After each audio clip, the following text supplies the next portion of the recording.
I'm Max Brantley with the Arkansas Times. It's Thursday, December 18th, and I have Arkansas news today. We've got a lot of headlines. I'll run through them quickly. An independent citizens commission began meetings today at the Capitol on whether they will suggest increased pay for state officials under Issue 3, the new constitutional amendment that allows them to do this. They're going to have a recommendation by February 4th. They've got to gather a lot of information to do it. I'll hold off comment some of my smart comments about what they should or shouldn't do till later. However, legislators earlier in the day gave reason why we perhaps shouldn't be too liberal with giving them money. The chairman of the Senate and House State Agencies, City, Counties, and Local Affairs Committee, Senator Missy Irvin, declared that a lunch break today during the committee meeting was a special event and thus qualified for a free meal from a lobbyist, and the Association of Arkansas Counties was happy to provide it. Elsewhere in state government, the federal government today announced a 76-count indictment, a big one, for fraud in the summer food program. An operator of food programs in Helena paid bribes to state officials to cover up her excess billings. It looks like more than $1 million was paid in excess billings and bribery, and there's an unindicted co-conspirator who did the same thing in another part of Arkansas. Embarrassing day for the Department of Human Services. They promised to step things up. Mike Hesterly, a former county judge in Ouachita County, was sentenced today to 33 months in federal prison. His crime: he paid a bribe, and he took a bribe in the form of a campaign contribution in return for rigging a bid on a contract to do emergency cleanup work with a federal grant. Tim Cook of Apple, the Apple CEO, is a gay man, said he's proud of being a gay man, and he's given a substantial sum of money to the Human Rights Campaign to promote the cause of gay rights and gay people in southern states. He's from Alabama. His money is also being spent in Arkansas. I wonder if he'd like to spend some money in Fayetteville.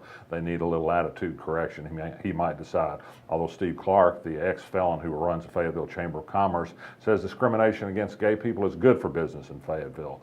Tim Cook might disagree.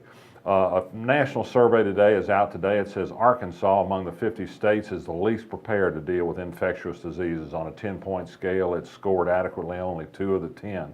Not a very good recommendation. The survey says don't hold this against your state health department. It's sort of a general survey.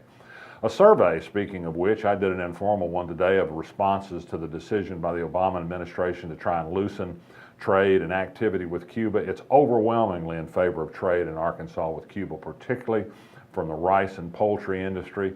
Notable holdouts are really only 2, Tom Cotton and Steve Womack, both congressmen, Cotton about to be a senator. You'd think agriculture wasn't very important in Arkansas to people like them. It is to the rest of the people who think it's a good idea. Also today, early this morning, the police released news of a double homicide and suicide in West Little Rock. It appears a young Little Rock man killed his grandmother and his mother and then himself. He happens to have a Facebook page full of messages that say guns don't kill people, people kill people. Well, he certainly apparently did. Elsewhere, no decision today from the Arkansas Supreme Court, which issues decisions on Thursday in the same-sex marriage case. Lots of speculation on why it's taking them so long. They've had the case for four weeks.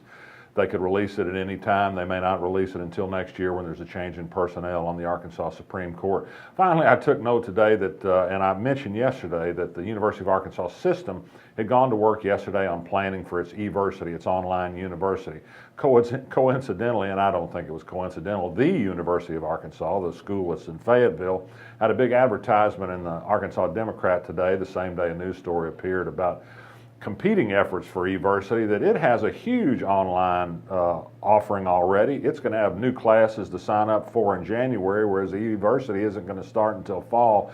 Looks like some friendly, or maybe not so friendly, competition is underway in the online university business. Competition is good, isn't it? We'll find out soon. I'm Max Brantley. I'll be back tomorrow.